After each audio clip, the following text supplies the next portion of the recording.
नमस्कार, स्वागत है आपका न्यूज 80 पर। मैं हूं आपके साथ राहुल राणा। 2024 के लोकसभा चुनाव से पहले तमाम राजनीतिक दल अपनी अपनी तैयारियों में लगे हुए हैं।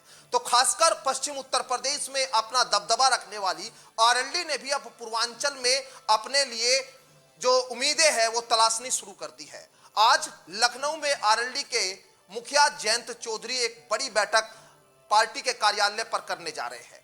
इस बैठक में कई बड़े फैसले आज लिए जाएंगे। 2024 के लोकसभा चुनाव के लिहाज से यह बैठक आरएलडी के लिए काफी अहम बैठक मानी जा रही है, क्योंकि इस बैठक में तमाम उन मुद्दों पर भी बातचीत होगी। तो 2024 को लेकर पार्टी क्या रणनीति तय करेगी, पार्टी किस तरह से बूथ स्तर पर अपने आप को कैसे मजबूत करेगी, पार्टी ये भी देखेगी कि आखिर उनको किन सीटों पर ज्यादा फोकस करने की जरूरत है।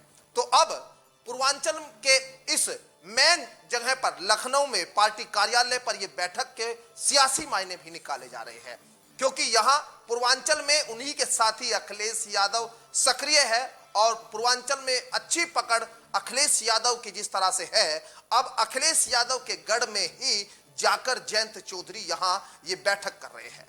इसके क्या सियासी माने, क्योंकि इंडिया गठबंधन की बैठक भी अब 17 से 20 दिसंबर के आसपास होने की उम्मीद जताई जा रही है। और इसी से पहले अब आरएलडी की ये बैठक, इससे पहले अखिलेश यादव लगातार जो है हर रोज समाजवादी पार्टी के कार्यालय पर लोकसभा चुनाव को लेकर अपने अपने पार्टी के नेताओं के साथ में मीटिंगें कर रहे हैं। अब ये पहली बैठक यहां लखनऊ में हो रही है 2024 के लोकसभा चुनाव से पहले आरएलडी की, तो इसलिए सभी की नजर इस पर है, क्योंकि 2024 में क्या रणनीति यहां आरएलडी करने जा रही है।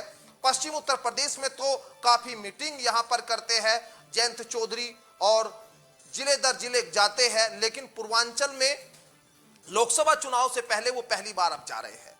तो जाहिर है पार्टी में इस बात को लेकर भी चर्चा होनी है कि किन सीटों पर पार्टी चुनाव लड़ने जा रही है। हालांकि इंडिया गठबंधन में यह तय होगा सीटों का बंटवारा कैसे होगा, कितनी सीट उनको मिलेगी, लेकिन जिस तरह से जयंत चौधरी अपनी पार्टी को बढ़ाने के लिए लगातार कवायद कर रहे हैं और वो उम्मीद जता रहे हैं कि हो सकता है 10 सीटों से ऊपर उनको मिल जाए, क्योंकि जब पिछले दिनों अखिलेश यादव का बयान 65 सीटों को लेकर आया था कि 65 सीटों पर वो चुनाव लड़ेंगे, बची हुई 15 सीटों पर गठबंधन में वो सीटें दे देंगे। लेकिन अब नीतीश कुमार की एंट्री भी यहां पर हो चुकी है, तो नीतीश कुमार भी इंडिया गठबंधन से यहां कई सीटों पर चुनाव लड़ने के लिए अपने लिए उम्मीदें तलाश रहे हैं, क्योंकि कुर्मी वोट बैंक उनके पाले में यहां दिखाई देता है। और कहीं ना कहीं क्योंकि बीजेपी कुर्मी वोट बैंक को लेकर जो है वो मजबूत अपनी पकड़ समझती है, अनुप्रिया पटेल के जरिए समझ लीजिए, स्वतंत्र देव सिंह जो जल शक्ति मंत्री है भाजपा के, हालांकि उनकी कोई खास पूर्वांचल में पकड़ ज्यादा नहीं है, लेकिन बीजेपी कुर्मी वोट बैंक को साधने की लगातार कोशिश करती है। तो नीतीश यहां जब पहुंच रहे हैं तो नीतीश के जरिए इंडिया गठबंधन को उम्मीद है कि वो वोट बैंक उनके पास आ सकता है। लेकिन ये आज की जो बैठक है उसमें पश्चिम उत्तर प्रदेश की कई सीटों को साथ साथ पूर्वांचल की सीटों को लेकर भी बात होगी।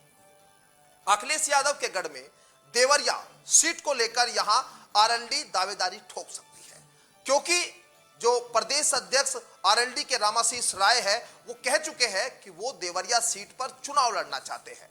तो यह भी आज फैसला होगा कि इस सीट पर क्या जयंत चौधरी देवरिया के लिए इंडिया गठबंधन में बात करेंगे, क्या रामाशीष राय के लिए वो हामी भरेंगे इस सीट को लेकर। इन सब चीजों पर तमाम चर्चा होगी।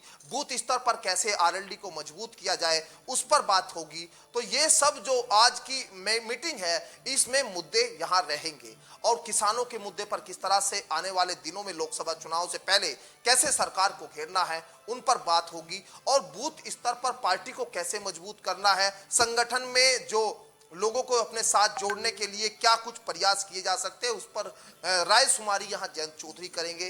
तो ये तमाम मुद्दे हैं जिन पर आज चर्चा हो रही है। पश्चिम उत्तर प्रदेश के कई नेता जयंत चौधरी के यहां होने से वो भी पहुंच रहे हैं। पूर्वांचल के तमाम बड़े नेता तो आरएलडी के वहां पर है ही, और लखनऊ में यहां आरएलडी के कार्यालय पर हलचल जो है वो एकदम अचानक से जयंत चौधरी की इस बैठक को लेकर बढ़ गई है। अब इस बैठक में फैसले, रणनीति किस तरह से बनेगी वो तो देखना होगा, लेकिन अखिलेश यादव के गढ़ में अब जयंत चौधरी ऐसी कौन सी रणनीति तैयार करने जा रहे हैं जिससे इंडिया गठबंधन में वो अपनी मजबूती के साथ सीटों की दावेदारी को ठोक सकते हैं। पश्चिम उत्तर प्रदेश में कितनी सीटों पर वो चुनाव लड़ेंगे और जो उम्मीद अब आरएलडी के नेता प्रदेश अध्यक्ष रामाशीष राय देवरिया सीट को लेकर कर रहे हैं, क्या इस पर सहमति बनेगी? तमाम आज की इन खबरों पर नजर बनी रहेगी। फिलहाल मेरे साथ इतना ही, मुझे दीजिए इजाजत। नमस्कार।